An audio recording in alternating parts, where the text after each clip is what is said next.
Sa mga magulang po, huwag hayaang mawala sa paningin ninyo ang inyong mga maliliit na anak.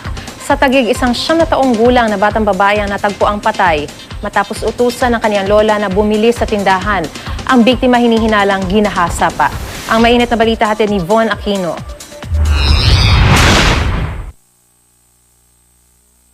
Bibili lang sana sa tindahan ng 9 na taong gulang na batang si Crizaan Marasigan. Ngunit yun na palang huling pagkakataong masusulyapan siya ng kanyang pamilya matapos siyang patayin di kalayuan sa kanilang bahay sa barangay Santa Ana, Taguig City.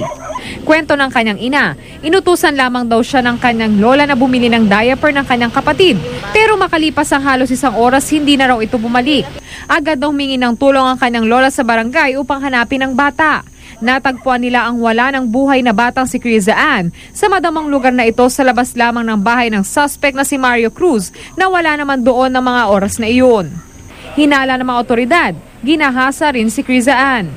Nakahiga na dun sa damuhan yung bata, then laslas na po yung leeg niya.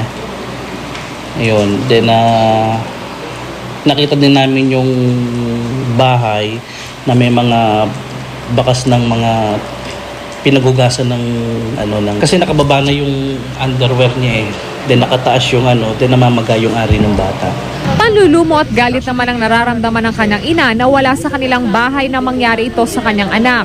Hindi ko nga po alam kasi hindi ko na matanggap na ganun nangyayari. Kasi di naman talaga namin alam kung bakit nangyari yung ganun Sana makulong siya, kaya mamatay din siya Dahil ginawa niya sa anak ko, sana hindi na lang niya pinatay Kinuha na lang sana niya yung pera ng anak ko Ilang sandali lang natunto ng mga otoridad ang suspect sa tindahan ng Coco Lumber kung saan ito nagtatrabaho.